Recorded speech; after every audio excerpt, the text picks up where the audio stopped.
go. Here we go. Hey, everybody. Welcome. This is the road to a million. I'm Daron C. Campbell, the hardest working man in real estate, your real estate mentor. This is part of the team that is going together to the top. We're taking the road to a million, and we're going all the way to financial freedom. And so every day, every Tuesday and Thursday, 9 to 11, we try to grow a little bit. The idea, the objective, the plan is for all of us to try to grow. And what does that mean, grow, Daron? I'm not trying to gain 50 pounds. No, what we're trying to do is we're trying to use personal development and intelligence, financial intelligence, to grow to what we call financial freedom. And what's financial freedom? Financial freedom is your ability to move and maneuver and go and buy and do what you want to do when you want to do it. And we're going to get heavy into that topic today, because today's topic, producer Nick will inform you, Marlon will keep reminding you, but today's topic is consumer debt. Uh-oh, those are two bad words in most people's households. We're going to talk about consumer debt. And it's one of those things that will really, really affect your life, affect your well-being, affect your livelihood, affect you and your family. It'll affect your legacy. It'll affect your ability to maneuver in life. And so it's a topic worth talking about. So once again, I'm Daron C. Campbell. This is the Road to a Million show.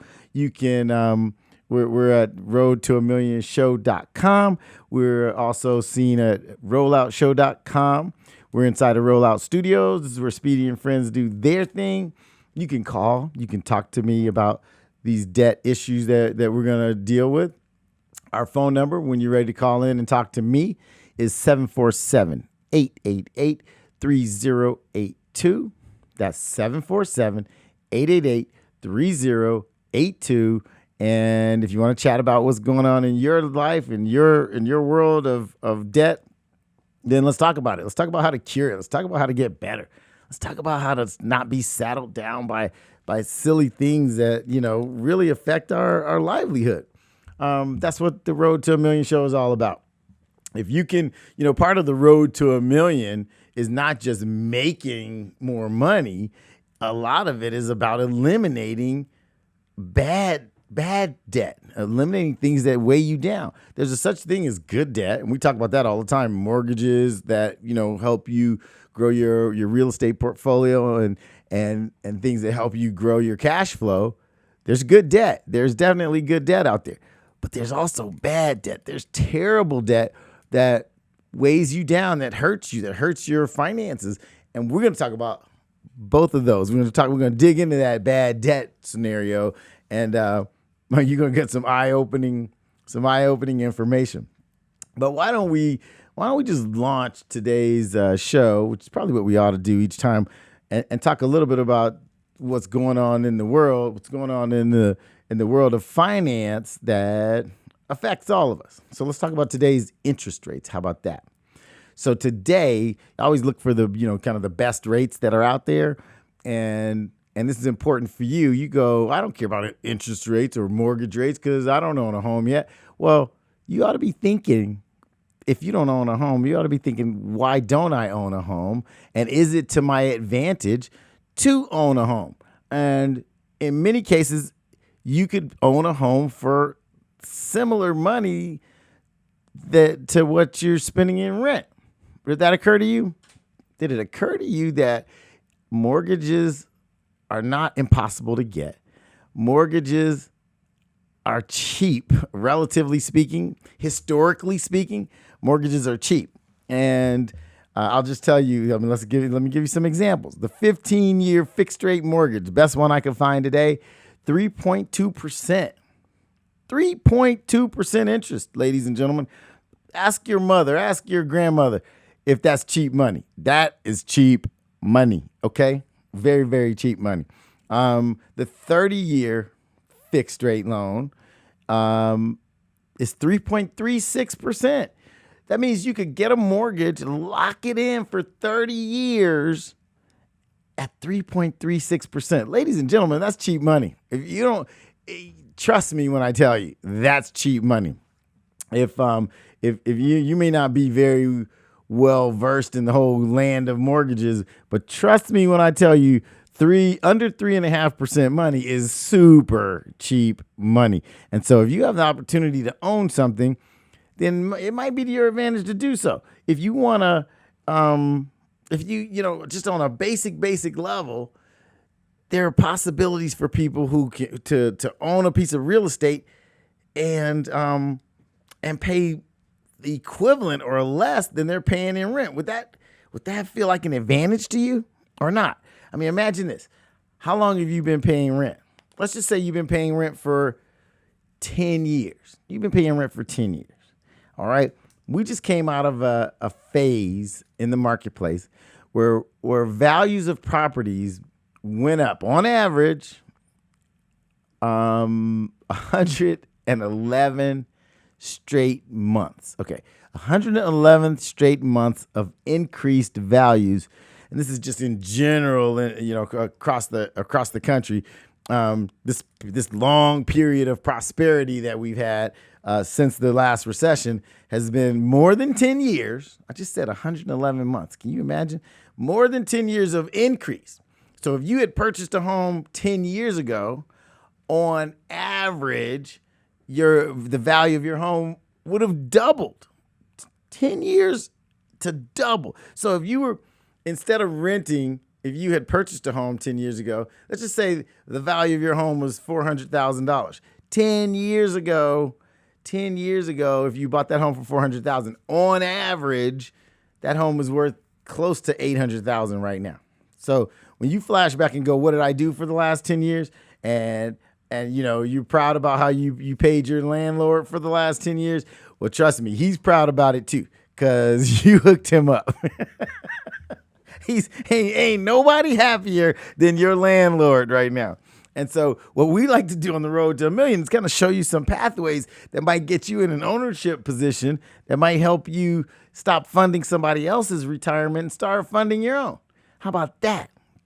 I'm going to be next week. Next week, I'm going to bring a mortgage expert onto the show, and I'm going to have him break down for you how you could buy a home, and you might be shocked. You might actually be able to buy your own home right now and not even know it. You know, there's a lot of people that are qualified to own a home right now and don't know about it. So what I'm going to do is I'm going to start bringing some experts on here that can help you with your personal financial situation, and we're going to help some people right on the spot. Wow. We're going to help somebody buy a house. We're going to help somebody buy their first house right here on the show. Oh, man, that's going to be an event. Marlon's going to have the fireworks going that day.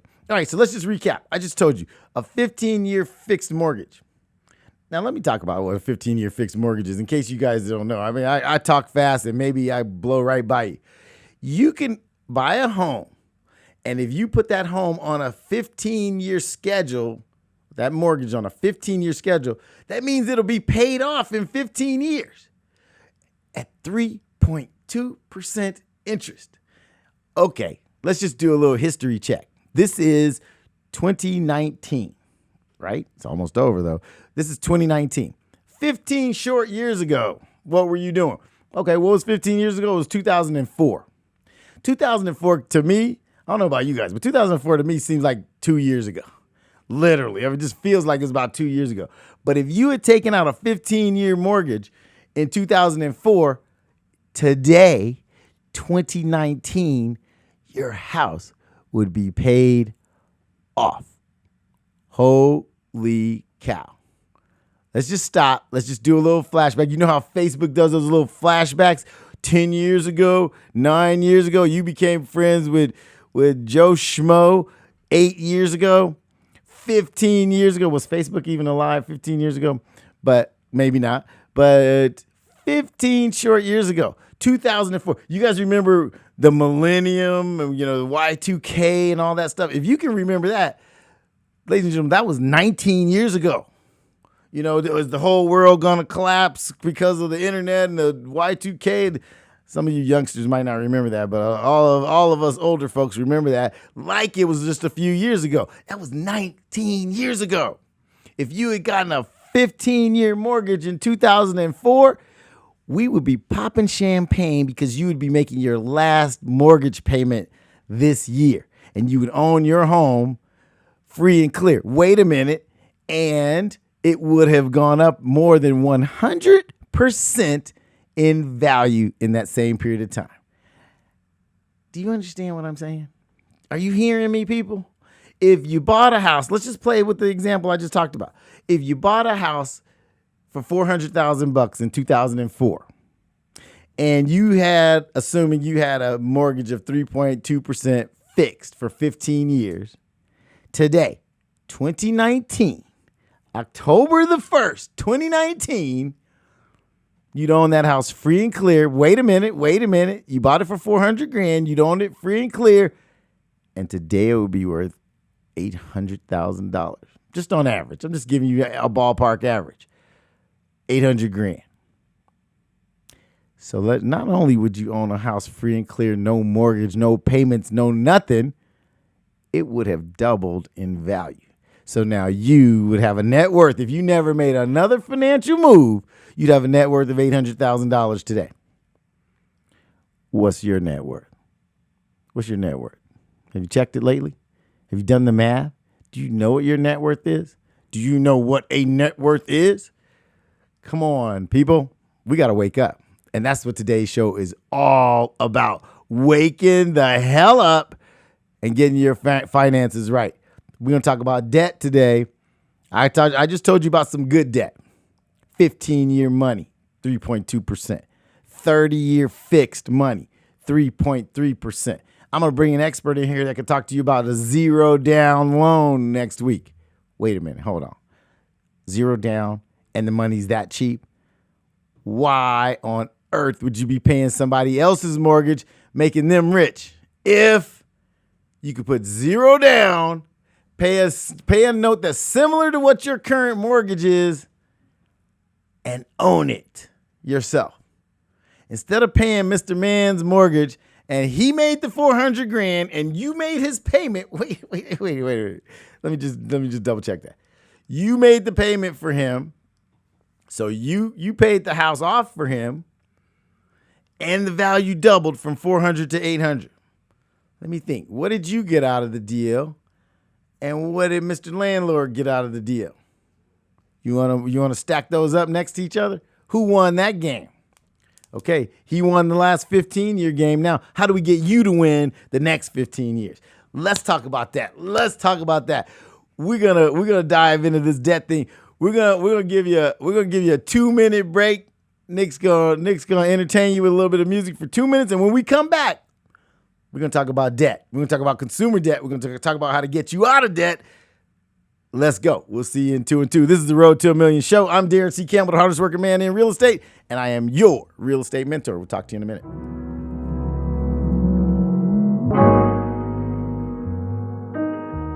Hey, here we go.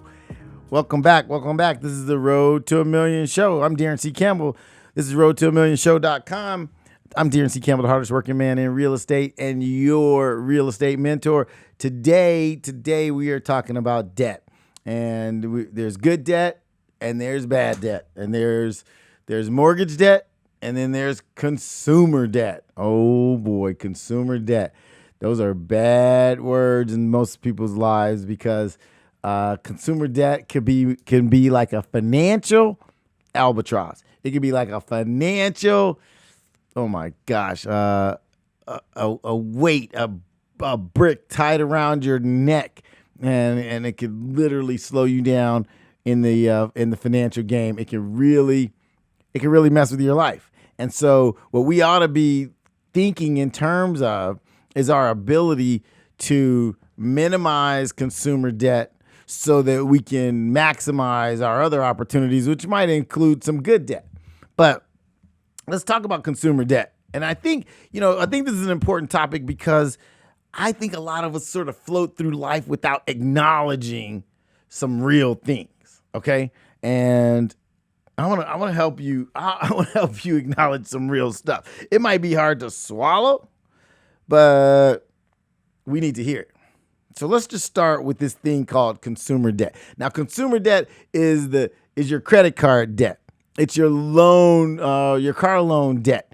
It's your consolidation loan debt. It's your payday loan debt. It's that expensive debt that is not involving your mortgage or your housing. Let's talk about it. Most of us have consumer debt in the form of credit cards and credit card payments and car loans. Okay, credit cards and cars are the two largest forms of consumer debt. Let's talk about how much consumer debt there is. Let's just use the United States because we are the largest holders of consumer debt.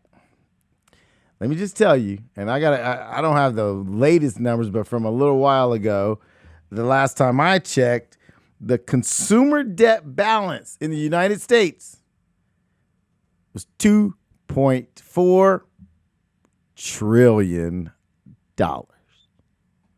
What? Wait a minute. Consumer debt, $2.4 trillion. That's money that you and I and all of our friends and family owe the credit card companies, the car loan companies, the payday loan companies, the shopping, the shopping centers, the stores. This is the debt we take on to consume stuff. Stuff. That's a scientific term. Stuff. It's the crap we buy that really isn't an asset. It's just the stuff. It's the shirts, the shoes, the cars, the watches, the stuff. And consumer debt is the purchasing of that stuff. It's the borrowing of money for that stuff. And the last time I checked, it was $2.4 trillion. Trillion dollars. You think somebody's making a little bit of money on this consumer debt? Yeah. Let me give you a little stat here. Credit card companies send out 4 billion pieces of mail every year. Now you say, Darren, what idiot would send out 4 billion pieces of mail? You think they're making a little money on these credit cards? They can market to you 4 billion pieces a year right here in the U.S. This is just the United States. That has nothing to do with the other 257 countries on the planet. 4 billion pieces of mail marketing credit cards to you. That's just advertising. That's not the billing. That's how much mail they can send to advertise to you to convince you to take on their credit card. Now let's just stop for a second. Instead of just doing stuff, why don't we start asking ourselves, why are we doing stuff? Okay? So let's just, I could just throw that stat out there. They're sending you 4 billion pieces of mail. But let's peel the onion a little bit. Let's look under the hood of those 4 billion pieces of mail. Why can credit card companies afford to mail 4 billion advertisements a year to your front door? Now, this is not commercials, money they spend on commercials. This is not money they pay Sam Jackson to ask you questions about what's in your wallet. This is not the money they spend on Super Bowl ads. This is just snail mail. This is just stuff they send you in the mail. They send 4 billion pieces out. Okay, we're going to go deeper. Okay, we owe 2.4 trillion. They send out 4 billion pieces of mail to us. Now here's one that's a staggering one. The average consumer debt of every human on planet Earth, every human, not every adult over the age of 21, every human is $8,000. So let me just tell you what that means. If you live in a household of 4, 2 parents and 2 kids, your average household debt, consumer debt, is $32,000. What you say, man? I said $8,000 per person. So your neighbor across the street with the 6 kids, 2 parents, 6 kids, 8 people, $64,000 is the rough estimate of what they owe in consumer debt. Do you hear me? Consumer debt. Average $8,000 a person. Now turn the mirror around. Look at your household. How many people live there? Now, how much consumer debt do you have? Now, you see, I could go knock on a random door and say, hey, Mr. Neighbor, how many people live in this house? And they'll say, well, there's 5 of us. I'll say, I'll bet you guys owe $40,000 to your credit card companies combined. And I bet you I'm usually going to be within 15 or 20% of the correct number. Is that scary? Is that scary? I'm going to tell you some more scary stuff. There's more scary stuff. Okay, so $8,000 for every man, woman, and child. They didn't throw the dogs in there. There'll probably be another $500.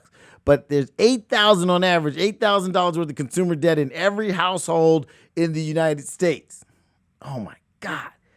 And then there's the sneaky little game the credit card companies pay. All right, I'm gonna do a quick quiz though. And I'm gonna make Marlon and Nick take the quiz. What is the interest rate on your credit card? They don't know. You don't know. 90% of us don't know what the interest rate is on our credit card. Why? All we know is, well, if I pay $75 a month, that's the minimum payment. I got it covered. Ladies and gentlemen, the credit card companies are raping folks. Do you know that the average interest rate on the average credit card of those $2.4 trillion that is owed to the credit card companies is 12.99%? That's average. That's like the middle number, ladies and gentlemen. That's the median number, 12.99%. So that's 13%. Oh boy, here we go. We're gonna get somebody better have a high-powered calculator for this because the zeros are about to get crazy. Let's see. Angie's always got her calculator nearby. I'm gonna whip out my calculator and let's see how stupid these numbers get. Daron. Don't make everybody mad at the same time, but let's see. Let's see how many zeros my calculator can use here. Let's see. There's 240 million. There's 2.4 billion. There's 24 billion. Nope. It'll only go to billions. All right. So I can still do this math though for you. So 0.01299. I'm calculating the interest. Oh my goodness. Ladies and gentlemen. So since we're carrying around $2.4 trillion worth of consumer debt, we pay, $311 billion in interest.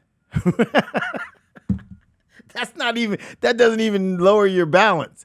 The $311 billion a year we pay in interest doesn't even knock down the balance. Now if I can quiz you and say how much is the interest rate on your credit card and you can't answer the question, are you being financially savvy? If you don't pay that balance off at the end of every month, and most of us don't, the question is, are you being financially savvy if you don't even know your interest rate? Here's a scary thing. The average is 12.99. Some of us have interest rates in excess of 17, 18, 19, 20%. 20%. I was at dinner the other day and I made everybody check the interest rate on their credit card before we went to dinner. And then everybody had to come and report what the interest was on their credit card. 3 people had interest rates over 20%. That means that every month, for every $100 they owe the credit card company, they're paying $20 for $100. $20 to use $100 is insane, ladies and gentlemen. But yet we do it all the time. And we carry that debt and we let them keep charging us and charging us and charging us and charging us. And that money becomes so prohibitively expensive. How much money are you wasting on excessive debt for the credit card companies? Now, let me tell you something else about the credit card companies. They're going to be mad at me after this. But let me tell you something else. Did you know that they get to check your credit internally regularly? And they can actually make adjustments to your APR, to your interest rate, without giving you what I call proper notice. You'll get a notice, but that print will be so small on that notice, and it's at the bottom of your last invoice. And they'll say they made this adjustment and they have the right to make this adjustment, yada, yada, yada.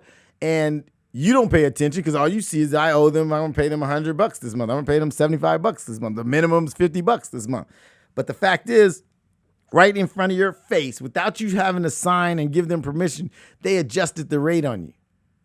And you thought you were paying 12.99, or at least you think you thought, or maybe you didn't even think you were paying 12.99. They raised it to 14.99 because they saw something on your credit report that alarmed them a little bit, that changed the level of risk that they see you as presenting, and they jacked up your rate to 14.99%. Did you know they could do that? I bet you didn't know they could do it. And wait a minute. If you didn't know what your interest rate was 5 minutes ago, you certainly didn't know that it might have been lower 6 months ago and it might be higher next month. What if we started paying attention? What if we started paying attention? How much of that $311 billion in interest are you paying every month? How much of that $2.4 trillion in consumer debt is yours? You want to own up to it? You want to talk about it? You can call me and talk about it. This is the Road to $1 Million show, and I'm Daron Campbell, the hardest working man in real estate, your real estate mentor. Your real estate mentor today is talking about debt, ladies and gentlemen, and debt is a silent killer of financial plans. Consumer debt will derail your financial plans. It'll slow you down by years and years and years. It'll affect your ability to invest. It'll affect your ability to borrow money cheaply, the good kind of money that you could borrow, the good debt. It'll affect your ability to get good debt, which is mortgage money, investment property money, that money, that cheap money. Didn't I just tell you that you could borrow money for 15 years to buy a house at under 3.5%? Yet, we're paying an average of 12.99% to Nordstrom and Macy's and Visa. Did that occur to you? Is anybody looking? Is anybody paying attention? They're robbing you. They're robbing you blind with a big smile on their face. And you're happily paying. Ladies and gentlemen, let's break the cycle. Let's talk about how to get out of the cycle. Let's talk about how to stop giving the credit card companies $311 billion in interest payments. Is that crazy? You want to know a great business to go on to? Become a credit card company. Jesus Christ. Holy cow. They're printing money. You know, the funny thing is, a credit card is simply a sophisticated way to give you a loan. They're lending you money. They're charging you what we call hard money interest rates. And a hard money loan in the real estate business is a loan that could cost you as much as 5 points and 12% interest. Credit card companies are charging you 13, 14, 18, 20% interest and not even having to defend themselves about it. You just sign on the dotted line. Let me give you a story. I'll tell you about a story. Let's talk about it. Okay, credit card companies, I'm going to dig into this, but credit card companies, not only do they get to charge you these crazy interest rates that most people don't really pay attention to, but here's where the magic really lives for them. And here's where you really get bent over, so to speak. It's this one word. It's a short word, but it means everything to credit card companies. The word is fees. F-E-E-S. The fees that they charge. I'm not talking about the interest. I'm talking about the fees. Do you know about the fees, ladies and gentlemen?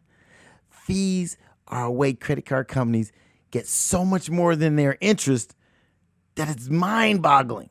Do you know there's some regulations, not many, on how much interest a credit card company might be able to charge you? But what are the regulations on the fees they can charge you? Anybody know? Does anybody know? There aren't any, ladies and gentlemen. Let me give you a little story. I was telling Marlon this story the other day. It's like an interesting case study because it'll show you how you could really get stuck, really get what I call bent over. You know what I'm talking about, right? So check this out. A guy is, he's got a $1,000 credit limit. He's at like $995 on his credit card. He's got a payment coming up, but he hasn't paid it yet. So he owes $9.95 and the card's got a $1,000 limit, right? So check this out. This is a true story. This is a case study on a friend of mine that we looked at this and I tried to help him out. It was an interesting case. So just hang with me for a second. All right. So this is my buddy Steve.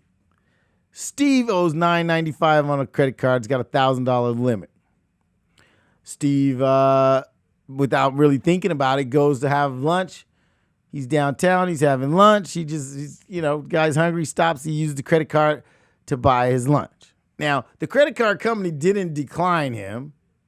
He was kind of worried about whether he might get declined. He was trying to buy that sandwich or whatever.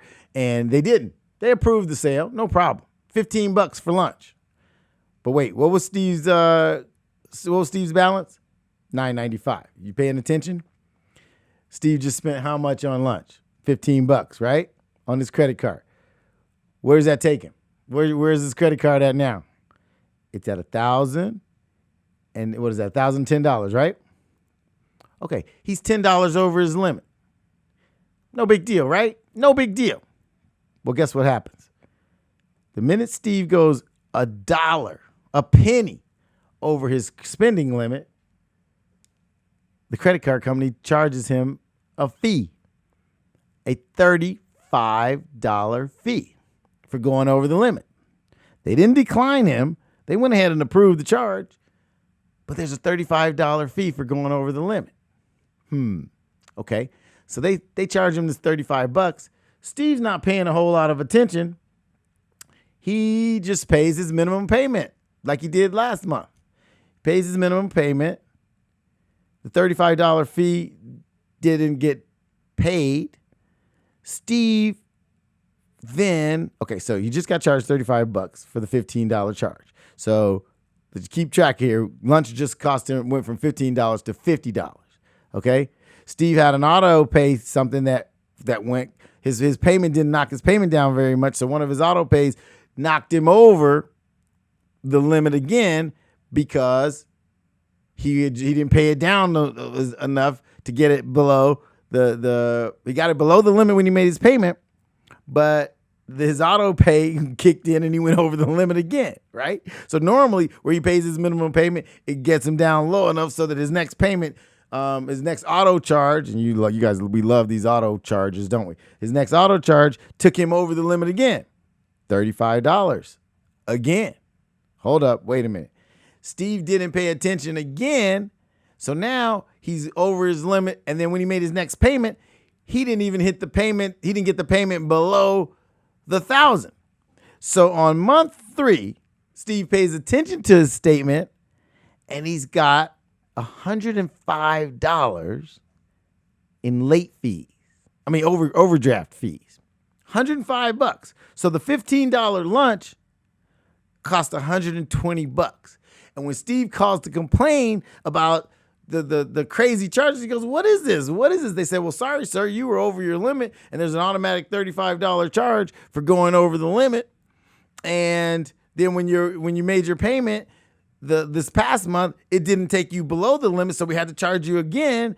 And anyway, long story short, Steve lost the battle. Credit card company, no sympathy whatsoever. The $15 lunch, really simple. What does $15 get you for lunch? Not much, but that $15 lunch cost Steve $120.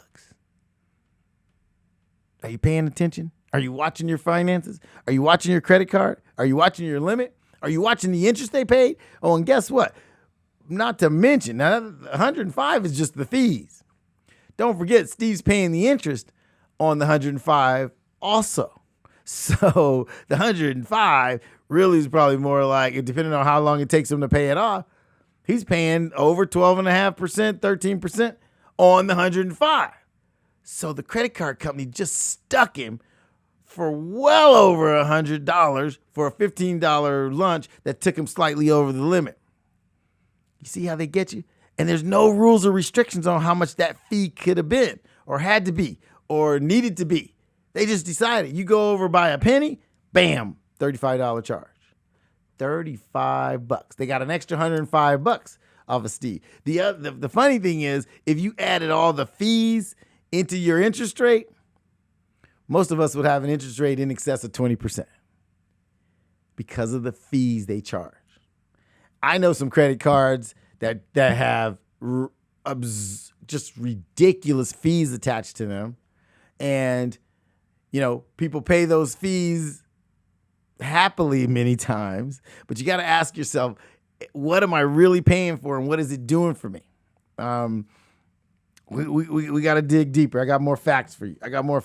You got to look at the fees you're paying. You got to look at the interest rate you're paying.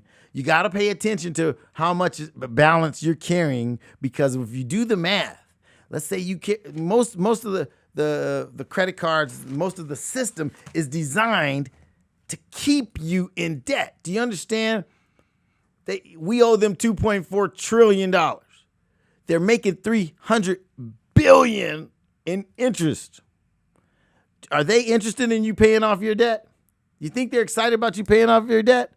Or you think they go, hey, keep making that minimum payment, because then you get to carry that debt for years and years and years, and you're paying for a pair of shoes you bought 4 years ago. You don't even know where them damn shoes are anymore, but you're still paying for them because the 14% interest didn't go away. You carried it, and you carried it, and you carried it, and you're getting raped. You're getting raped, ladies and gentlemen. We got to get you out of the bad debt cycle and get you into some good debt. Now, let me tell you one other trick they have for you. They got a really good trick. Do you ever wonder why your credit card company will send you a second credit card and a third one instead of just raising your limit on the first one? Okay, so I did another case study. I made everybody take out their purses and wallet, and I said, show me all your credit cards. All right, some folks had a lot, some folks had a few. Everybody had more than one. Everybody had more than one. And guess what happened?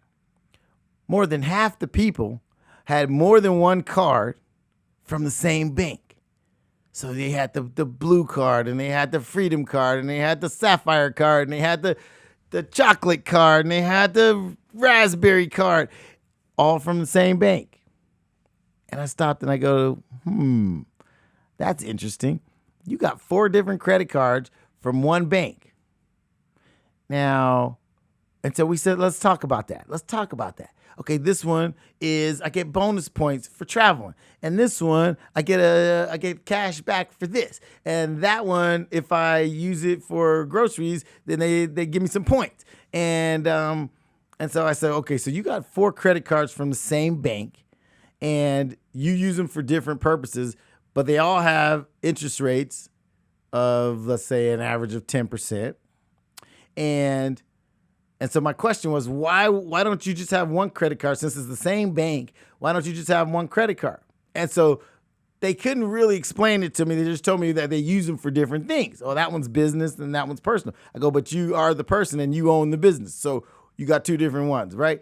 You couldn't segregate those if they were all on one bill. Your accountant couldn't figure out what were the business expenses and what were the personal. Well, it's just easier this way. Well, let me tell you what's easier for that bank.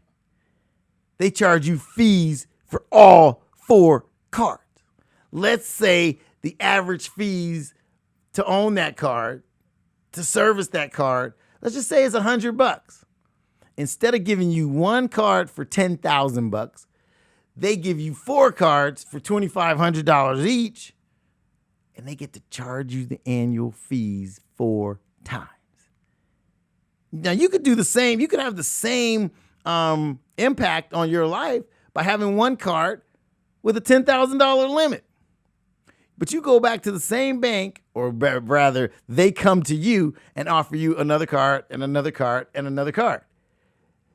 Do you think there's any method to that madness? You think they would call you up and say, hey, Marlon, you're doing a great job. Why don't we just jack your card up to $10,000? Do they do that? How many of you got that call this week? Nope, doesn't happen. What they will do, though, is they'll say, hey, look, we got a brand new diamond cherry sapphire card, and we want to give it to you for being such a great customer. And in the fine print, it's only $130 a year to have it. Oh, my God. I have a card. I'm embarrassed to even say this. Let's say I had the card. We'll pretend like I don't even have it anymore. I have a card that's a particular color that everybody seems to think is crazy valuable. That card costs $3,000 a year to own because it's prestigious. Give me back my $3,000. That's what's prestigious. I need that $3,000. That's what I want. I want my money back. Ladies and gentlemen, you got to pay attention. You got to pay attention because they're beating us at a game that's completely legal and sanctioned. Hey, wait. You know who the biggest contributors to political campaigns are? Just across the board? Banks. You know where banks make most of their money? Credit cards. The interest and the fees they charge you on credit cards. Do you want to know? Oh, here's a good one. You didn't know this. The single most profitable industry there is per capita is the credit card business, the credit card industry. And that's basically a sophisticated loan system, ladies and gentlemen. That's the loan business. But the credit card industry is the individually most profitable business, dollar for dollar, customer for customer, on planet Earth. More profitable than oil. I'd rather be in the credit card business than in the oil business. I'd rather own Capital One than be a Saudi prince. Because then I can wear whatever clothes I want and I can still rape you for your cash. It's kind of ridiculous. I can take your money and I don't even have to wear any kind of special clothing. And I don't have to live in the desert. I could actually sit on my yacht and get your money and I can do anything I want. I don't have to live in Saudi Arabia. How about that? They are getting you for your paper, as they say. Ladies and gentlemen, we gotta get smarter. We gotta think about it. Debt, consumer debt is bondage. You want to talk about modern day slavery? That's it. Consumer debt is modern day indentured servitude. Because you don't work for yourself. You work for that credit card company. You're working for the company to whom you owe most of your money. You know, $8,000 per human being, per household. Do you get it? And they love it. They want you to make the minimum payment. Why? Because you never pay it off. That means you pay them interest forever. And then don't slip like Steve did and go over the limit. And you get 3 months over the limit charges. So not only is he paying the 12.99%, but he's paying the $105 service charges. No. Over the limit charges. That doesn't count the annual charges. $100, $120. Ladies and gentlemen, maybe we should just start a credit card company. What do you think? Hey, everybody, get the Daron card. Let's do it. I'm going to do it. I'm starting a credit card company because we just love giving them our money. We just love letting them take it from us. You know, the average, I'm going to give you some more stats. The average college graduate on graduation day, they don't have no job yet, ladies and gentlemen. This is the day they graduate, has $5,000 in consumer debt. Now, we're not talking about the student loans that they have to pay back. We're not talking about the $250,000 they're in debt because they borrowed money just to go to school. But you know how when you got to school, we got to college and all those credit cards started popping up in the mail? The biggest suckers for consumer debt are young college kids because they many times don't have any money. And here's like just a license to go shopping.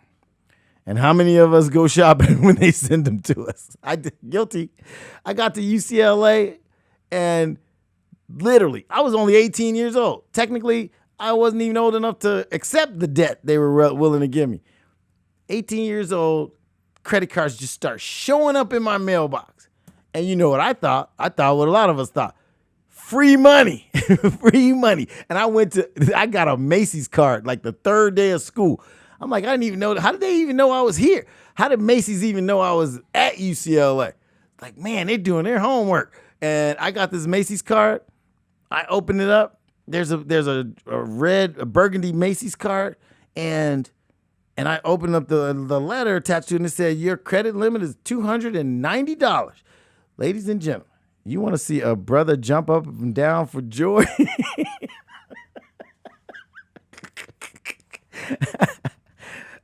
I got that credit card. It took me about 8 minutes to get to Macy's. And if I had a car, it would have been quicker. But I was at Macy's. Before the envelope that it came in hit the floor. I mean, I opened that sucker. Pew! I was at Macy's, and I figured I had $290 to spend. Don't you know I probably spent like $287.22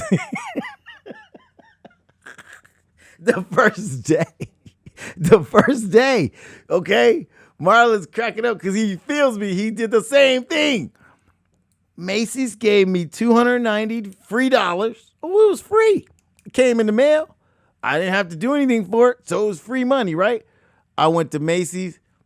Man, I'm gonna confess, it was some stupid stuff. I bought a leather jacket. Wait a minute. It gets worse. It was September in Los Angeles. Freaking 102 degrees outside. It was 102. I got a Macy's card. I went and bought a leather jacket. The jacket, I couldn't even wear the damn jacket till December. It was hot. It was hot outside. But I had a brand new Macy's leather jacket. $287. Okay. Story continues. About a month later, I get another piece of mail from Macy's. I'm thinking, hey, I'm about to get another card. This time it was the bill. Uh-oh. There was a bill. Suddenly I owe Macy's $287 plus interest. The number had already gone up. It was like I owed Macy's like $297. I'm like, wait a minute, hold up. What happened to the free money? Well, Macy's wanted a payment. But here's the interesting thing. I didn't panic too much because Macy's said the minimum payment was $19. I'm like, well, I can afford that. $19, no big deal. So I'm a kid on scholarship, so I use a few scholarship dollars. I make the first Macy's payment. Here's the good news. The Broadway sent the card the next day. I'm like, wait a minute. A lot of you guys don't even remember the department store called Broadway.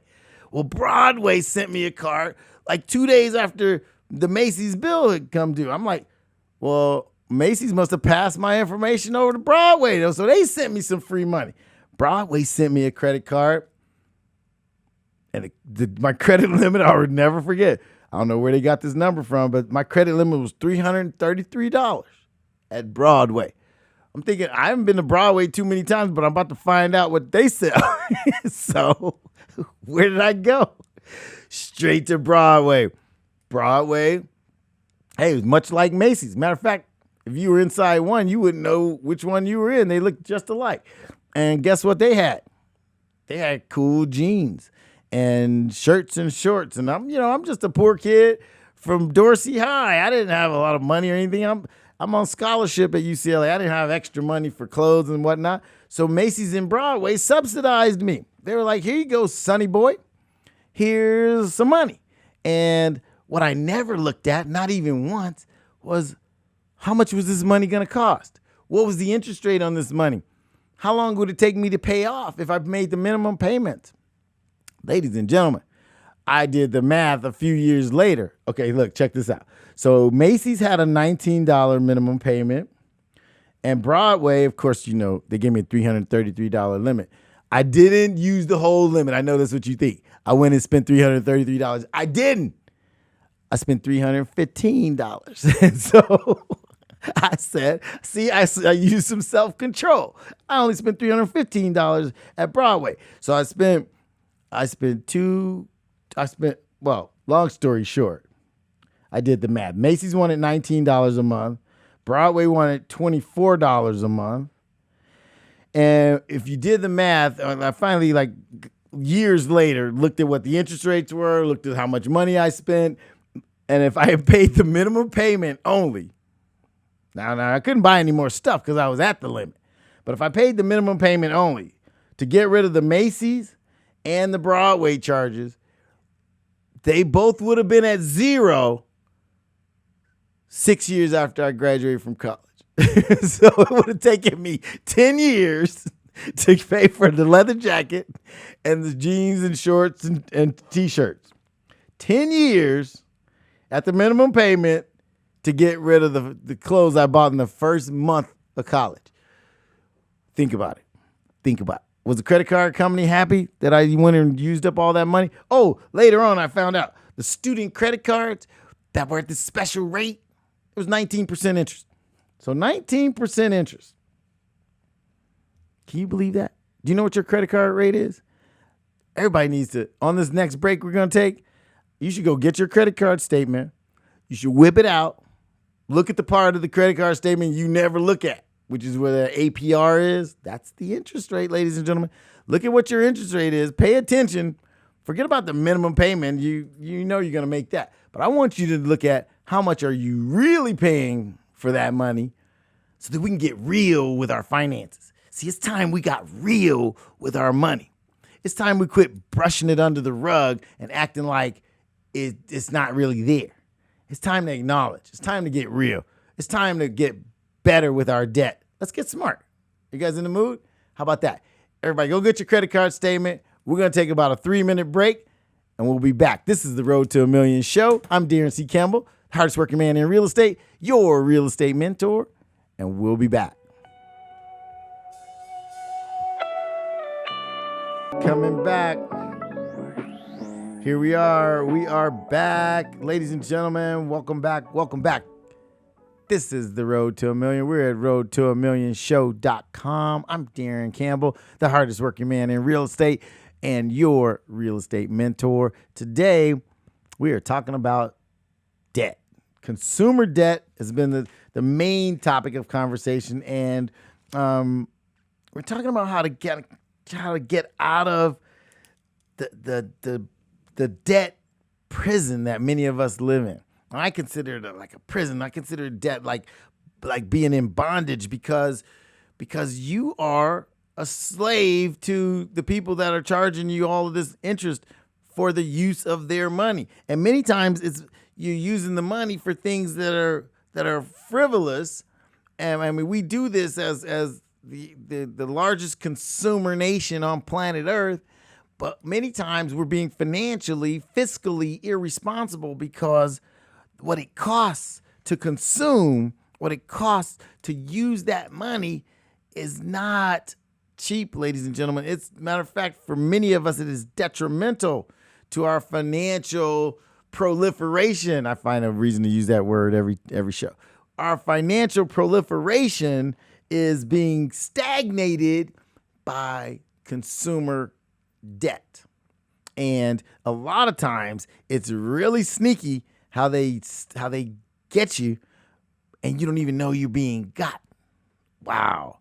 Now listen, I'm not saying swear off your credit cards. I'm not saying credit cards are terrible. I think credit cards personally, I think credit cards ought to be used like charge cards. Do you know the difference? The first American Express card was a charge card. A charge card means you could use that card to delay paying for something, but at the end of the month, you paid the entire balance. That's what a charge card is. A credit card is defined as something where the bank will actually loan you the money at a rate to pay for something over a long period of time. One is helpful, the other can be detrimental. Okay? That, for a lot of my clients, you observe how they operate in the world of credit, and many, if not most of my high net worth clients use charge cards, or at least treat their credit cards like charge cards, meaning, number one, you don't buy something if you truly can't afford it. So as a result, you use your card to delay delay having to pay for it, but you don't use that card with the idea of paying over the next 5 years, because that's really where you get stuck with the fees and the interest and the cost of borrowing that money. If you treat your credit card more like a charge card, which again was the original idea at American Express, then you pay it off when the statement comes. You pay it down to zero. Now, that might not be realistic for you today, but it may be the way you ought to shift your thinking. It may be the way you ought to aim and have a goal for getting rid of your consumer debt. The goal should be, number one, stop paying an exorbitant amount of interest on those credit cards. Stop. Just freeze. Stop the presses on that. Try to pay it down. Try to pay it off over a period of time. And then try to start using it like a charge card instead of like a credit card. Pay the entire, rule number one, don't buy it if you can't afford it. Don't buy it if you can't afford it. Meaning, if at some point this month you couldn't write the check to buy whatever that thing is, you can't afford it. Just in the world of consumer goods, that's the rule. The golden rule is if sometime this month you can't pay it completely off, then by Daron's definition, you can't afford it. And I'm going to say that's with everything smaller than a car, everything cheaper than a car. You should use your credit card only as a charge card. You can build your credit rating by doing that. You can keep yourself out of trouble by doing that. And the most important thing is you won't waste money on interest and fees. Do you hear me? Those are the silent killers in the financial world. Interest and fees. Now, if you want to flip it around and say, Daron, what's the absolute best business in the world to be in? I say, be the bank. If I could just choose anything, if you could say, Daron, you could snap your fingers and you could be the captain of any industry on planet Earth, I would say, make me the bank. Matter of fact, if I was in that movie Aladdin and I got the lamp and I rubbed that lamp and that blue sucker came out of that lamp and said, DC, you could be anything you want. I say, blue man, make me the bank. Just make me the bank. That's all I want to be, is the bank. The banks are making more money than anybody for doing less than anybody. They're not out there mining fields and sun hunting for oil. They don't have tankers trying to traverse the sea. They don't have millions of pounds of inventory. The bank got no inventory. Ladies and gentlemen, the bank has no inventory. Think about it. They don't make anything. They don't make anything. They don't produce anything. They charge you for the use of your money. Wait a minute. Wait, hold on. Wait a minute. Hold on. What'd you just say? They don't have my money. What are you talking about? They don't? The bank is loaning us our money and charging us interest for it. Whoa. Stop the presses, DC. You just went heavy on me. Think about it. Where do you take your savings? Where do you have your checking account? In the bank. Now, when the bank says, oh, Marlon, thanks. I got your money in the bank. It's nice and secure over here. I got your $8,422. And how about this? Why don't I give you 0.75% interest for putting it in my bank? And you say, hey, thanks, Mr. Bank. Look at that. I'm getting money on my money. And then the bank will turn around and send Marlon an envelope in the mail. And it says, hey, Marlon, why don't you use our new credit card? And we're going to give you a $2,000 limit. And we're only going to charge you 12.99% for the use of our money. But wait a minute. If you do the math, our money, the bank's money, is whose money? Whose money is it? Where's Marlon's money? Oh, it's in the bank. So wait a minute. The bank is loaning you. Wait, the bank is taking your money and giving you 0.75% interest. Check your savings rate, ladies and gentlemen. A lot of people are getting like a 0.2% interest. Okay, I'm being generous. Marlon's getting 0.75% interest for having his money in the bank. And then the bank, as generous as they are, sends Marlon a credit card. And they only want to charge him 12.99% to use that credit card, which they're saying is their credit card, their money. But where's Marlon's money? Oh, it's in their bank. Let me think about that. Marlon, if I pay you 0.75% and then I loan your money back to you and charge you 12.99%, who's winning this game, ladies and gentlemen? Who's getting over? Who's zooming who? Wait, what was that song? Nick will remember that song.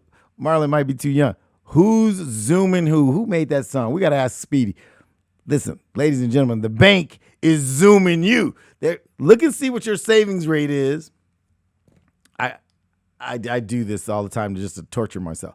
Look at how much the bank is paying me to have my money sit there, and then pull out their best credit card that they're giving you and see how much they're charging you for their money, which they're calling theirs, which is really mine because I got money in their bank. So they're paying me less than 1%, and they're charging me anywhere from 7% to 20% to borrow my money. It's the biggest, most sophisticated, most brilliant scam on planet Earth. And we waltz right into that bank with a big old smile on our face and put our paycheck in the bank and feel so happy and secure. And then when they give us that credit card, we feel so excited. And they're making a spread like nobody's business. And what did they manufacture to get that spread? What did they build? Huh? What did they produce? Can you say nothing? Can you say nothing? Can you say the most profitable industry on planet Earth got that way by producing nothing?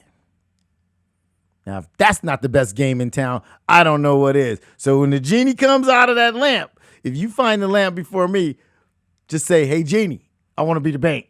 I just want to be the bank. I'll loan everybody their money back to them. I'm going to give them 0.75% interest, and I'm going to charge them 12.99 for loaning it back to them. I'm good.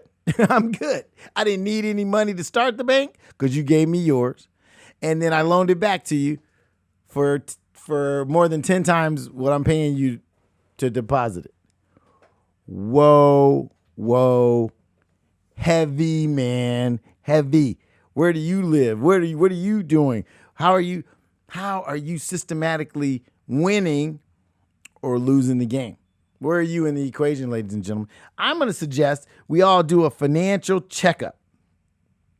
You know what? Maybe I should put together a document for you guys. Matter of fact, yeah, let's do that. Why don't I put together a financial checkup evaluator for you guys? I'm going to make myself a note, and I'm going to give it to you. I'm going to give it to you for free. Another gift. Christmas is coming early. I'm going to give you guys a financial checkup document, and it'll help you look at your personal finances, and then let's do an evaluator and see how much money you're wasting in your life. So go to followdaroncampbell.com. I want you to go to followdaroncampbell.com, log in your information, and I'm going to send you the financial checkup. Why don't I send you the financial checkup template?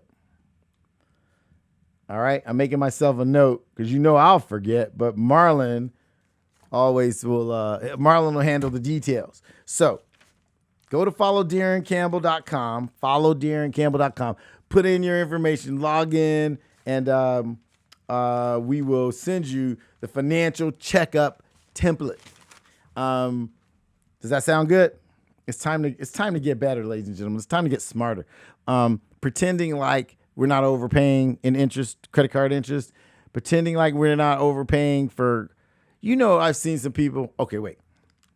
I was just about to jump on the car topic. Okay. I've seen some people pay some crazy interest rates to get a car. Let me just give you a case study. Let me tell you about one of the richest guys I know. You want to hear about it? All right. Let me tell you how this guy, all right, let's just call him, I better give him a pretty generic name. Let's just call him Alan. Because if I told you what his real name was, you might form an opinion about him and some of his people. But I'm not gonna go there. I'll leave that part to your imagination. Let's just call this guy Alan. That's generic enough for you? Okay. So Alan, one of the smartest guys I know, by the way, self-made millionaire.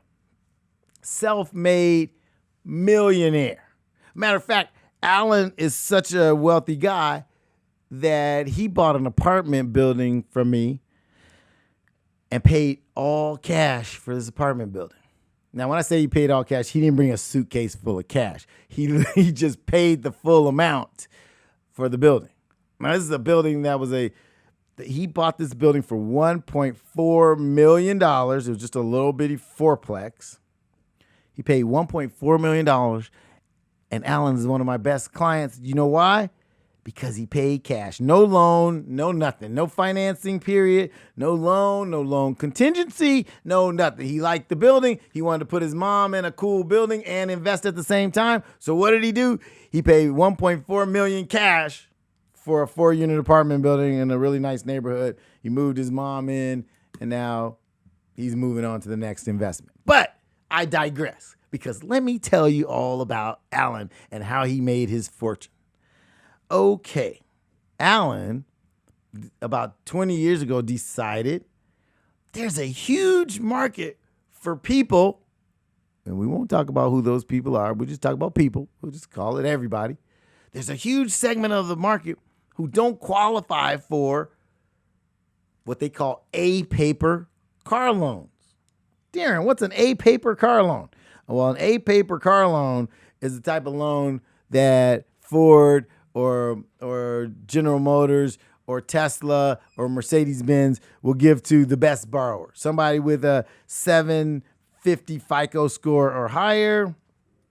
You see that special they run on the internet or in the newspaper. Hey, drive off, zero down, drive off, payments only $620 a month, blah, blah, blah. That fine print that you can't read, like at the bottom of the screen, like it's like so little you can't see it, that says for A borrowers, A paper borrowers, people with 750 FICO scores or higher.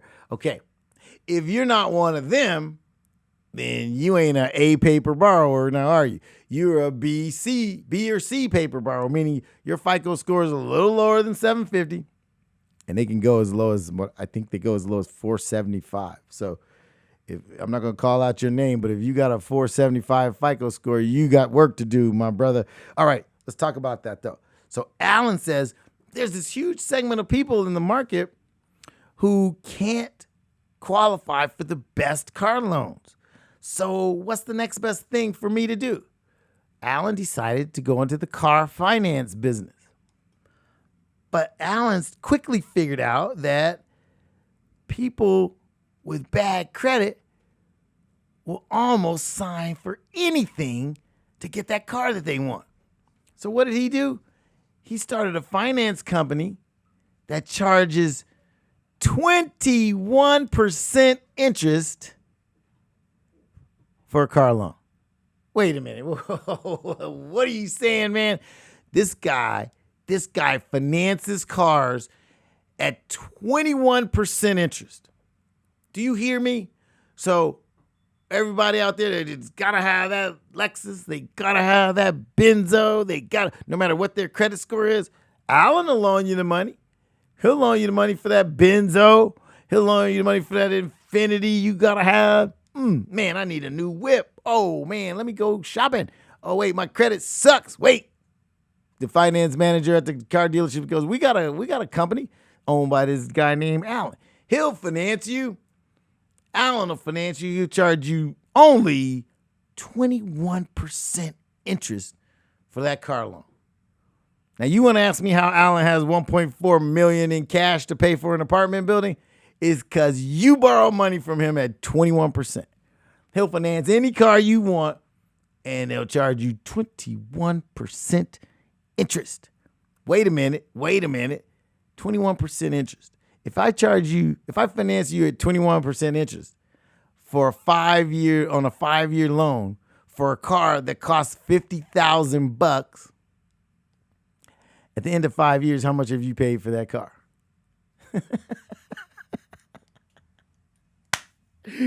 Double. You can pay $100,000 for a $50,000 car. You want to know why Alan could buy his mama an apartment building all cash? Because of consumer debt. 21% interest. 21% interest. And guess what? Check this out.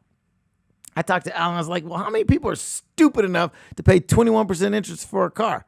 He said, Daron, I have had to hire 19 people to help me process loans because we can't keep up with the application volume. I go, are you freaking kidding me? I said, are you kidding me? He goes, I got 18 people. I need to get a bigger office and I need to hire more people because we're processing so many loans for so many people with bad credit who are just dying to have a new car. They pay the 21% interest with a big old smile on their face. I go, are you kidding me? Now, lately, check this out. Lately, Alan's been complaining a little bit because he's got competition. Some big corporations have popped up and got into Alan's game. You might know a few of them. There's some famous ones out there. They're on the radio advertising fast loans, payday loans, car pink slip loans, that kind of stuff. Yeah. Ask what their interest rates are. Over 20%. Over 20%. Ladies and gentlemen, that kind of debt will suffocate you, will choke you, will drown you, will wipe you out. And somebody else is becoming wealthy by issuing that kind of debt. Oh my goodness. Oh my goodness. We gotta get intelligent, ladies and gentlemen. I mean, one of my favorite listeners is gonna say, Daron, you yelled at us all morning. Well, I'm yelling at you. If you got loans that are consumer loans that are more than 10%, 15%, 20%, ladies and gentlemen, this ought to be illegal. But it's not. You know why it's not illegal? Because nobody's forcing us to take that money. We're taking it with a smile on our face. We're whipping out the credit card. Don't know what the interest rate is. Some credit card companies charging us 17, 18, 19% because you want a new pair of Jordans? Seriously? Because you want a new purse? Seriously? You're going to take your hard-earned money and pay somebody else 20 cents on every dollar so you could get a purse? Man, come on, ladies and gentlemen. We gotta get it together. We got to get it together. This is crazy. So I told you, go to follow DaronCampbell.com. Go to follow DaronCampbell.com. I'm going to give you a financial checkup worksheet. It's a template. It's a worksheet, but it's going to help you figure out where you are financially and maybe help you figure out what your net worth is and maybe help you figure out, because look, if you don't know, if you don't take a snapshot, if you don't look at your financial picture, you don't know where you are. You don't know where you stand. You're just flying blind. So the first step to get into financial freedom is figuring out where you are today. We're going to whip out all those credit cards. We're going to look at all those statements. We're going to figure out all the interest you're paying. We're going to go get your car loan book or payment book or invoice. We're going to look at how much interest you're paying for that car. And maybe we can make some changes. I'm going to bring a mortgage expert here next week. And I might even maybe I'll bring a credit repair person. Let's do that. Let's bring a mortgage expert and then we'll bring a credit repair expert. And let's help some people get cleaned up. Let's clean up some folks right here on the spot. Did you know? I got a buddy. Case study just happened. I got a buddy. He had terrible credit. He was at 550 credit. We put him with the right expert. This is 5 months later. This is 6 months later. He's over 700. Your credit can be fixed. Your credit can be repaired. You don't have to be done. You don't have to be wiped out. You don't have to be finished. We can get you there from here. I'm going to bring the experts. I'm going to introduce you to these experts. We'll get your credit repair guy getting you on the right road to credit repair. And then we'll get the mortgage guy to show you how you can get a low down, very, very good interest rate on a mortgage. Maybe we can help you buy your first property. Maybe the road to $1 million for you starts with you getting your credit straightened out then getting a mortgage that you can afford that actually is very similar to the rent you already pay. And then maybe we can find you a good deal and help you grow.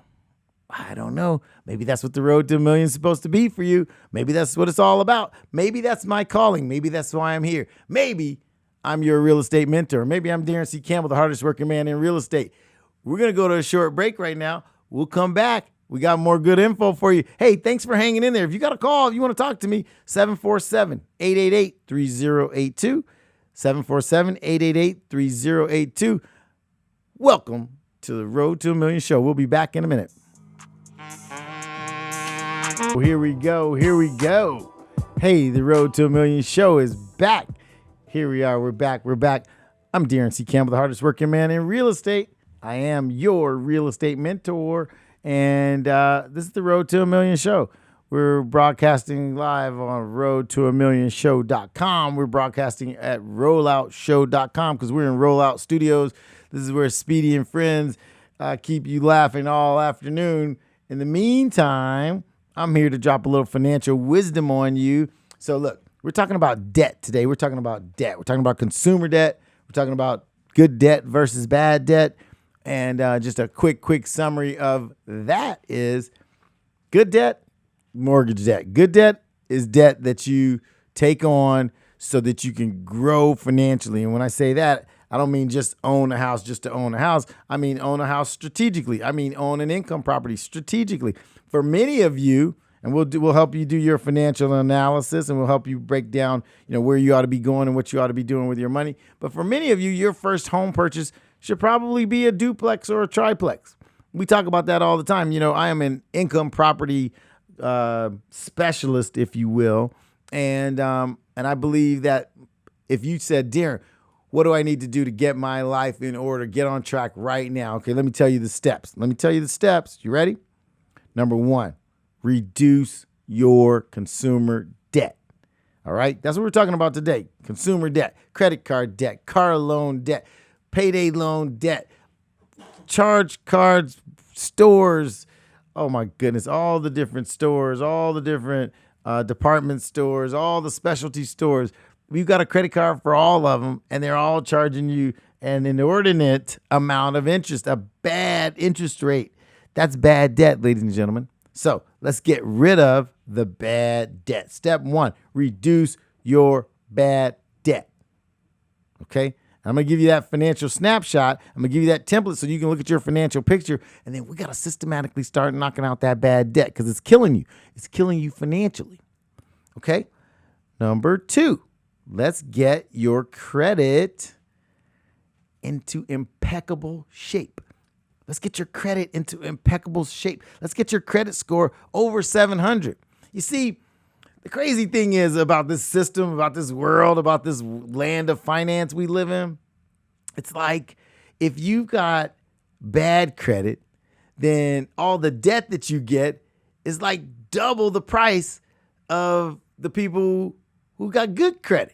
It's almost like the opposite ought to be true, right? You kind of think, look, I got bad credit. I don't make that much money and I can't pay my bills. So why are you charging me so much for money? Well, that's kind of how it works, ladies and gentlemen. The people with good credit get to borrow money cheaper than the people with bad credit.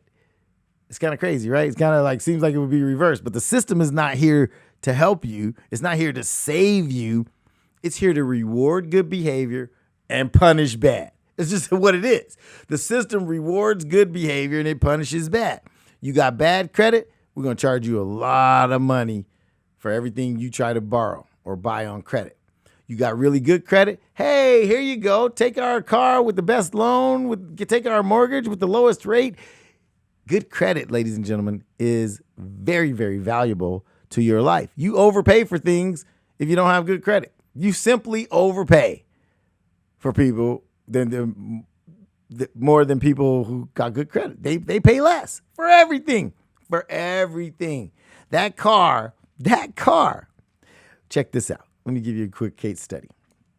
All right. Recently, a Korean auto company was doing a special to sell their cars, kind of one of those year-end kind of specials. They're willing to sell you a car, listen to this, at 0% interest for a 5-year car note. Okay, 0% interest. But that was only if you had a 720 FICO score or higher. 720 FICO score. What's your FICO score? Well, we'll talk about that next week. All right. Now, by contrast, if you had a 550 FICO score, my friend Alan would finance that car for you at 21% interest. Wait, is this laughable or is this a joke? Wait a minute. The guy with good credit could buy that car with 0 interest. Do you hear me? He pays no interest because he's got a 720 FICO score. The guy with the 550 FICO score is paying 21% interest. Do you hear me? Okay. Ladies and gentlemen, I should do the math. We should talk about what the interest rate is over the life of that car. I'll do that math. You know what? I'm going to do that math for you and just tell you. But let's just understand what I'm saying. Bad credit is paying 21%. Good credit is being rewarded with 0% interest. Why? Because they want that 0% interest guy as a customer because they know that they can buy his loyalty with a great opportunity like this. They know that they can count on him because he's reliable. They know that, hey, let's extend him some credit because he'll buy the next one and the next one. And that's the guy we like lending to him. Now, my friend Alan likes lending to you too. He likes making 21% interest. What he's building into that interest is the risk he runs by loaning you the money. So he's building in a little bit of juice for himself because you're a risky borrower. Ladies and gentlemen, so step 2 is get your credit right. Let's get your credit score over 700 and watch how the skies open up. The opportunities open up. You know that 3%, that 3.4% interest rate I told you about on that mortgage? That's available to people with good credit. People with bad credit, their interest rate's going to be a little bit higher. Sometimes a lot higher. Sometimes not even obtainable. Good credit, ladies and gentlemen, means everything. I'll give you a great example. I have a lender friend. He'll loan you money on your house. He'll loan you. Okay, so the quote I gave you, what did we say the interest rate was today? 3.46? Okay, so 3.46% interest fixed, 15 years, right? A good lender, you know, the main banks, the big banks, the Wells Fargos, the Bank of America, the Chases, they will loan you money around that amount right now, 3.5%. Okay, cool. That's for people with good credit. Now we're talking about owning some real estate, right? So you say to me, Daron, I don't have really good credit. Matter of fact, I got bad credit, but I still want to buy this house. I'll send you to my buddy Jeff. Now Jeff is not quite like Chase. I mean, he is, but he isn't. Chase is going to charge you, 1% as a fee. 1 point is a fee. And 3.5% interest, right? 3.4% to be exact. Now that's what Chase or Wells or B of A is going to charge you. Now you got challenged credit, so I'm going to send you to Jeff. And you say, hey Jeff, I need a loan. Jeff will go, hey, well, what's your credit score? You say, oh, it's 580. And Jeff will go, okay, let me do the math. Jeff's going to come back to you and say, okay, I'll do that loan for you. And I'm only going to charge you 5 points and 12% interest. Are you freaking kidding me? So wait, maybe I'm going too fast and maybe I'm talking over some people's heads. Let's just use some real numbers. All right? Because this just happened. I just got 2 quotes for somebody. Okay. Let's say borrower number 1 needs $500,000 to buy this house. Okay? And Chase is going to charge him 1 point. That's 1%. A point is a percent. 1 point for the money. That's $5,000, right? Okay. And then they're going to charge him 3.4% interest for that loan, right? Let's just say it's 3.5%. And just for for the baby math. Let me just do the baby math for you guys. If Chase is ready to give that loan, let me just give you an interest-only scenario. Let's just do the math. I got my trusty calculator out here. So Chase is going to loan you $500,000 because you got good credit, remember? And they're going to charge you 3.5% interest, okay? So the interest on your Chase loan, they charge you $5,000 for the points. That's 1 point. And then your payment, your interest over the year is $17,500. $17,500. Okay? All right, that's $1,458 a month. And you pay $5,000 in points, right? 1 point, 3.5%. Got it? Got it. Now, let me tell you what Jeff's going to charge you. Jeff is my buddy. Like, don't get me wrong. Jeff is my buddy. But I'll tell you a secret. Ask me why Jeff's got the biggest yacht in the marina. Because of you and your 580 FICO score. Now, Jeff says, okay, I'll loan you $500,000 also. But Jeff is going to charge you 5 points and 12% interest. Now, let's just look at the difference between what the good credit person pays and what the bad credit person pays. Jeff's 5 points on $500,000 is $25,000 for the origination fee. So Wells Fargo charged you $5,000. Jeff just charged you $25,000. Same origination. That's the cost of his money. Now, Wells Fargo for interest is charging you 3.5% because you got good credit. My buddy Jeff is charging you 12% because you got stinky credit, right? Now let's see what the difference is. Wells Fargo is going to charge you $1,458 a month for your mortgage. My buddy Jeff is going to charge you $5,000 a month for the $500,000. Good credit person pays $1,458 a month. Bad credit person pays $5,000 a month for the same amount of money. You think credit is worth something, ladies and gentlemen? You think your credit is valuable? You think good credit is valuable? You think, oh, no big deal. Nobody got good credit. None of my friends got good credit. I don't have good credit. Good credit is overrated. Really? Really?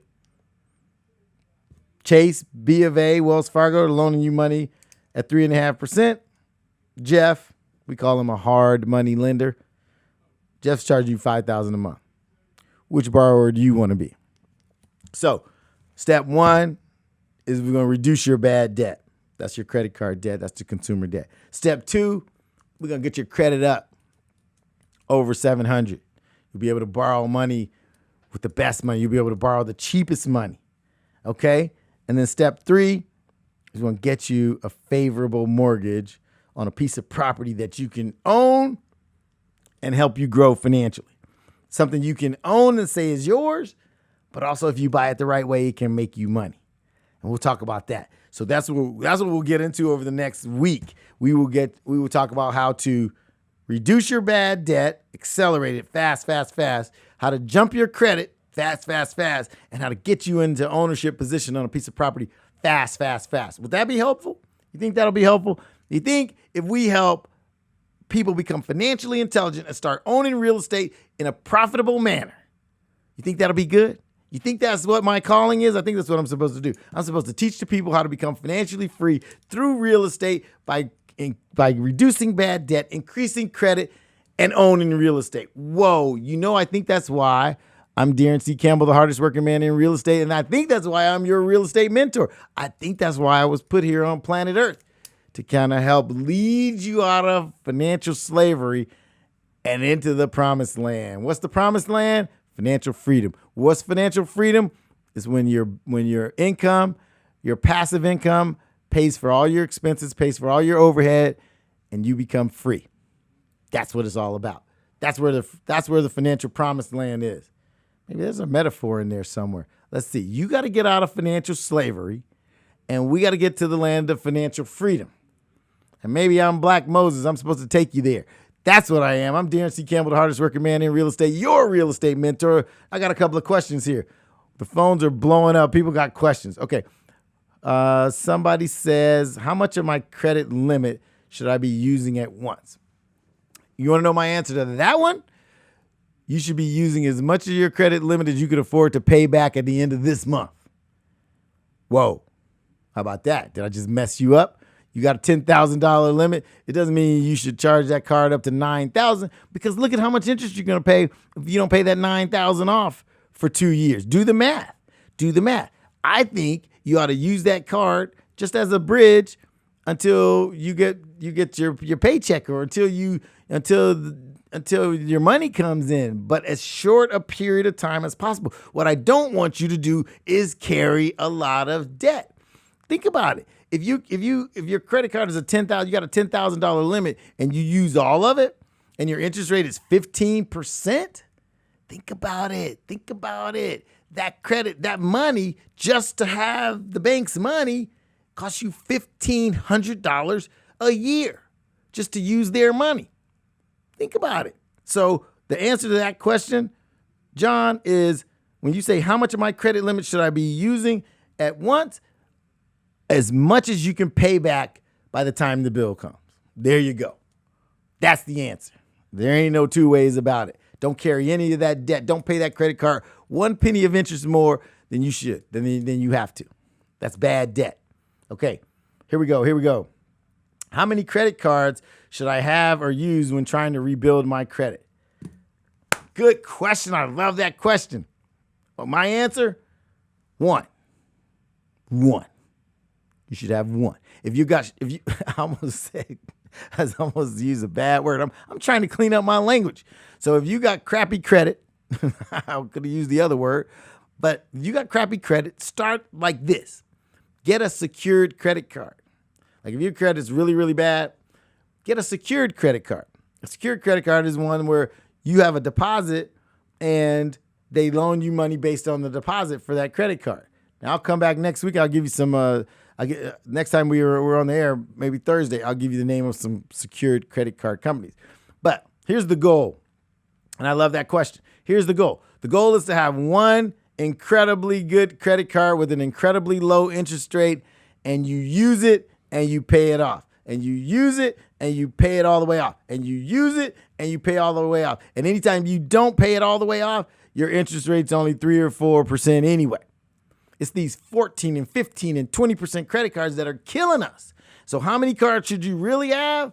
I know everybody would tell you should have 5 or 7 or 10. Hey, spread it around. Get a lot of credit in a lot of different places. I say, screw that. I say, get one credit card.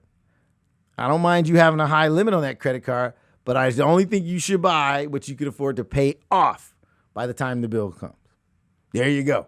And rather than, and this goes to our lesson from earlier in the show, why would you want to have 4 credit cards and pay 4 annual fees and pay 4 different interest rates and get the possibility of paying charges and fees and excessive, just the excessive charges on 4 different cards? Why don't you just get one card? And when you need more credit or you want more credit, call that company and say, hey, I've been paying on time, like clockwork, every month for the last year. Can you increase my limit on that one card? Don't get a second card.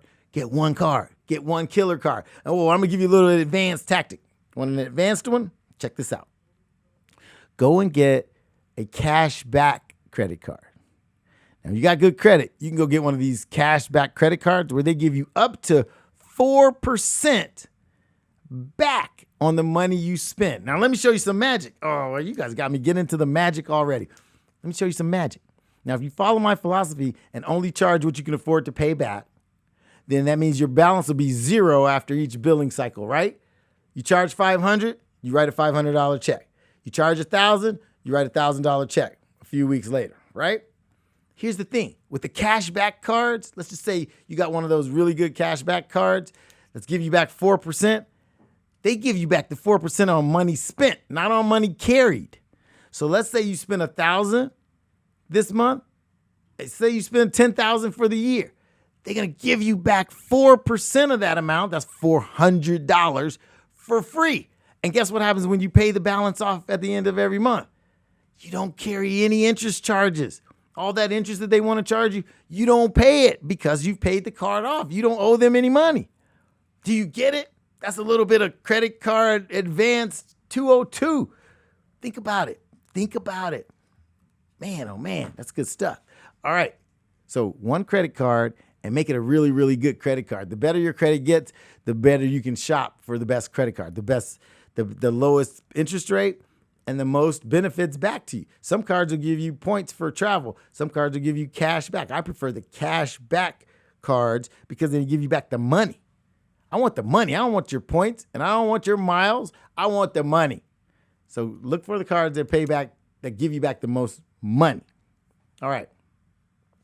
So Steven asks, what is a good credit card APR for a person with a credit score over 700? Well, that's a very good question. Well, let's see. There's some cards out there that have, it changes. The short answer, Steven, is it changes monthly. Here's a good one. A good time to go looking for a new credit card to switch to is right now. You know why? Because your mail is about to get flooded by credit card companies who want you to jack up your limit before the holidays. They want to give you more ability to borrow for the holidays because they know we get stupid during the holidays and we lose our freaking minds out buying gifts. Don't even get me going. You guys are going to be mad at me. You're going to think I don't like Christmas, but I'm here to tell you. Somebody invented Christmas and tweaked it and made you start spending your money for some stuff that, okay, don't even get me started. I don't want people calling me sacrilegious and all that, but I'm here to tell you. Christmas is your beliefs are whatever they are. But when somebody came up with Christmas the way it is today, they weren't thinking about baby Jesus. They were thinking about how much money they could stuff in their pocket, how much money they could get you to go to Walmart and spend, how much they could make you compete with the toys that the neighbors' kids are going to get, and blow half of your December and January paycheck on some stuff. And that has nothing to do with religion, ladies and gentlemen, and it has nothing to do with somebody coming to save the world. Okay, so don't get it twisted. So getting all caught up in the spending all your money, that wasn't Jesus's idea. I'm just here to tell you. Okay, so the credit card companies, I digress. I'm sorry, but the credit card companies are about to start sending you every kind of offer in the book. Pay attention. Watch. Sam Jackson's going to be on the TV every 8 minutes talking about what's in your wallet. Capital One is in your wallet, sucking it dry. Listen, ladies and gentlemen, watch out.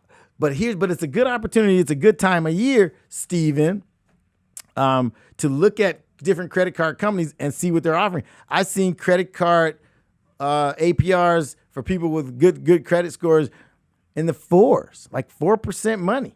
That's really cheap. For consumer debt.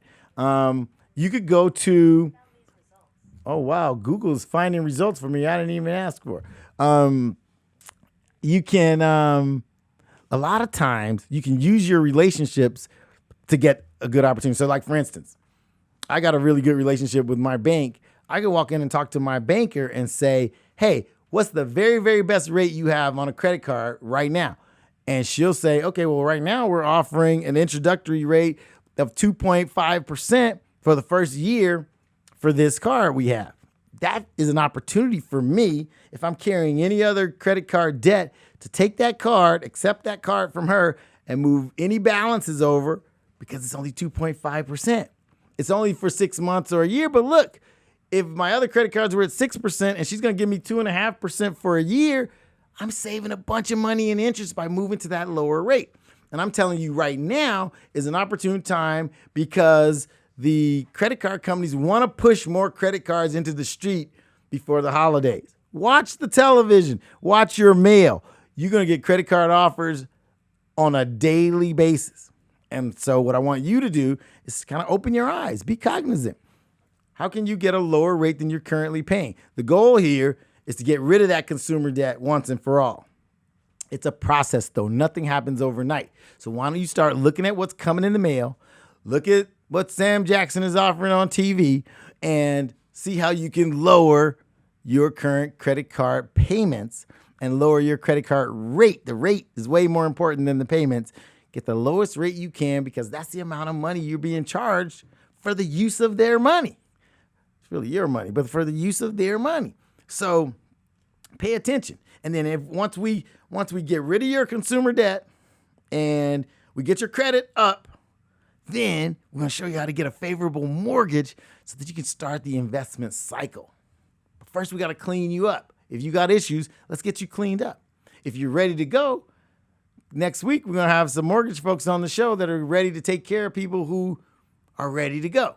And we'll talk about what that entails. But good credit is one of those things. A down payment in many cases is one of those things. And the ability to repay, meaning a job, a salary, an income, are one of those things. When we got you straight in all three of those departments, there is no reason you shouldn't own property and start growing financially. Think about that. Think about that. All right, we're going to take a 2-minute break and we're going to come back and we're going to wrap the show up. I hope you're learning a lot. This is the roadtoamillion.com. This is the roadtoamillionshow.com. I'm Daron C. Campbell, the hardest working man in real estate. I am your real estate mentor. We are all going together to the top. We'll be back in 2 minutes.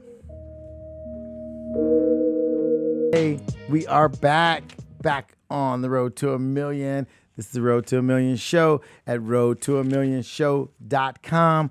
I am Daron Campbell. I am your real estate mentor, and we are talking about debt today. We're talking about debt. We're talking about getting out of debt. We're talking about smart debt, good debt. We're talking about bad debt. We're talking about the things that you ought to do to start to prepare yourself for a financial uprising.